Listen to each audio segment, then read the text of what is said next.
It's TWALE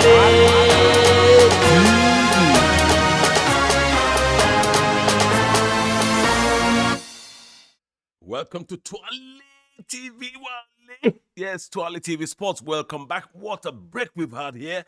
But hey, EPL is back and I can't wait to dive into it. But hey, before we dive into it, the normal discussion, normal consensus is yes, City are going to win it again after just one game. Excuse me.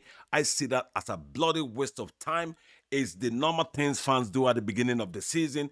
After one game, people just ask that silly question, who do you think is going to win it? Excuse me, spare me that rubbish. We won't know who's going to win the league until at least about after 6, 7 games. In fact, realistically, until about 10 games. Okay, that's about a quarter of the season, and that's when you know who's got the momentum and where the momentum is shifting to. So let's leave that place. Let me start with my team, Chelsea, okay, against Man City on Sunday.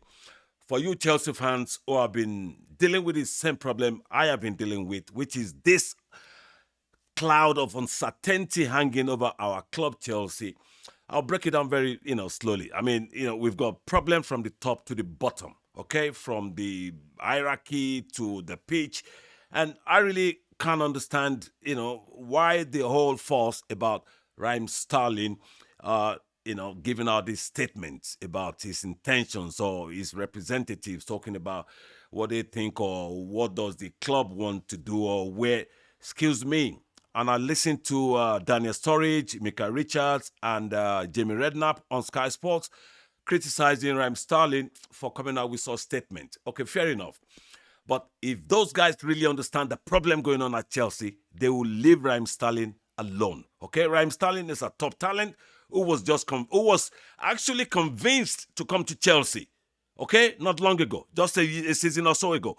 And then for him not to be played under a couple of managers who probably don't know what they were doing, because Ryan would just be sitting there looking at them as not knowing what they're doing. He's played under the best manager in the world. And look at the amount of managers that's come in his short spell at Chelsea. Couple of managers from nowhere. Then we got Pochettino sacked again. People were asking why was he sacked. There's so many, surmountable problems surrounding Chelsea for people to pick on Raheem Sterling, okay? We have about 20 players that we need to get rid of within the next couple of weeks. So you can't imagine the magnitude of madness going on behind the scene.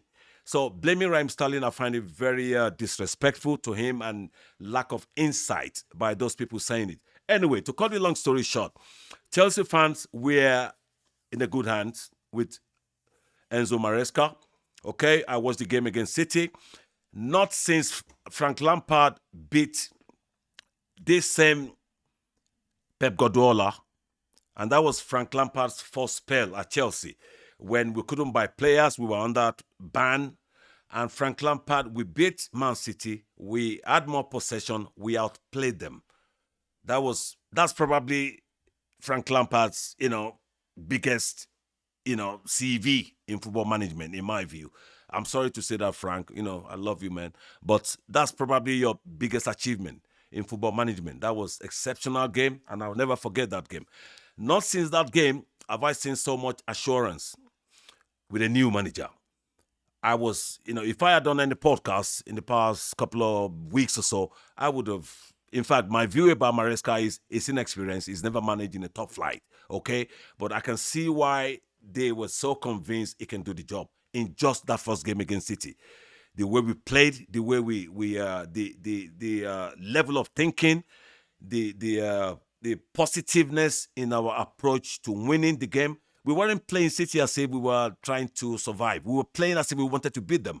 We were on the front foot from the beginning until about last third of the game when City really, showed their, genius. And then I think we have to give, Maresca some credit. The way he played, the assurance in his voice when he speaks. And I could see why they're comparing this to Arsenal's Arteta. Okay, we have to be proud of, Pep Guardiola for providing these, incredible coaches. Maresca, in my view, would take Chelsea forward. That's my take. That's why I said Chelsea fans, just be calm. The way he played is just impressive. Okay, and we have to just wait.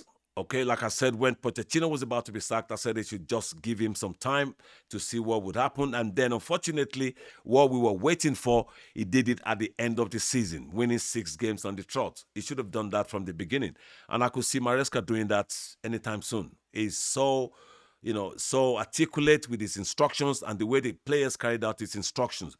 It was so impressive, and it gives me joy, regardless of Mr. Todd Bowley, our chairman's walking off after City scored the second goal. I think that shouldn't be a major issue. Okay, we're playing City, best team in the world, and we played really well. Possession wise, we were 48, they were 52. Goal attempts, we were on target, we were just about the same. So we were okay. So that's that on Chelsea. Now, Tottenham, that was a bit, annoying that you couldn't kill off the game against Leicester. I felt a bit upset because I thought Postecoglou, with his brilliant display last season, going 10 games unbeaten from the beginning of the season, I was expecting some spectacular fire, which they did in the first 20, 30 minutes. But then where was the rest? Come on. I'll give it to you, man. My guy, Vardy. Vardy it just has to be mentioned, okay? This guy from nowhere, non-league football to Premier League, and hey, it's Mr. Leicester, as simple as ABC. He's the second highest goal scorers of the first game of the season after Mo Salah, I think. Kudos to you, Vardy. I think that's fantastic. What else? Should we pick on Man U? Yes, let's talk about Man U's game. Yeah, seriously, why not? I think Man U, they play really well. They've got some of their main players back, and right. I mean, my guy Rashford, he was firing on the wings. He did really well. He could have scored a goal or two. Hey, it's the first game of the season.